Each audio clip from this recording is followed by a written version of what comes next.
এই ধানের শীষটি উনি ইচ্ছা পোষণ করেছিল আমাদের প্রিয় নেতার সহধর্মিণী ডক্টর জুবাইদা রহমানকে দেওয়ার জন্য।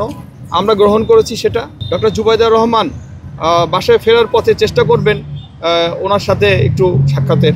আমাদের প্রিয় নেতা বিএনপির ভারপ্রাপ্ত চেয়ারম্যান জনাব তারেক রহমানের সহধর্মিণী বিশিষ্ট চিকিৎসক ডক্টর জুবাইদা রহমানের কাছে একজন রিক্সা চালক, যে পুরান ঢাকায় রিক্সা চালায়, এই ধানের শীষটি জীবিত ওনাকে দেওয়ার ইচ্ছা পোষণ করেছিল।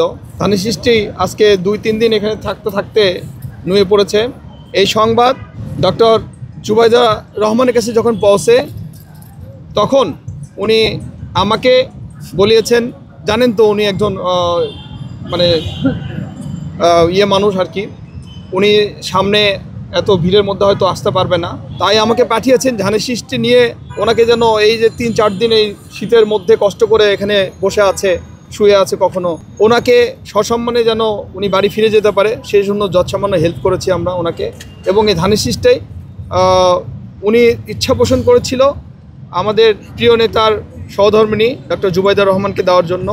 আমরা গ্রহণ করেছি সেটা ওনার পক্ষে, এবং ওনাকে আমরা একটি রিক্সার জন্য করেছিলাম। উনি বলেছেন যে অ্যাক্টিং চেয়ারম্যান জনাব তারেক রহমান দেশে ফেরার পরে ওনার হাতে সেটা উনি নেবেন।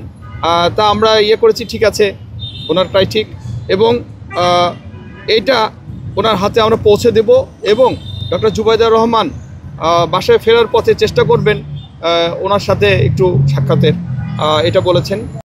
আমার কাছে তেমন আর কিছু বলার নেই,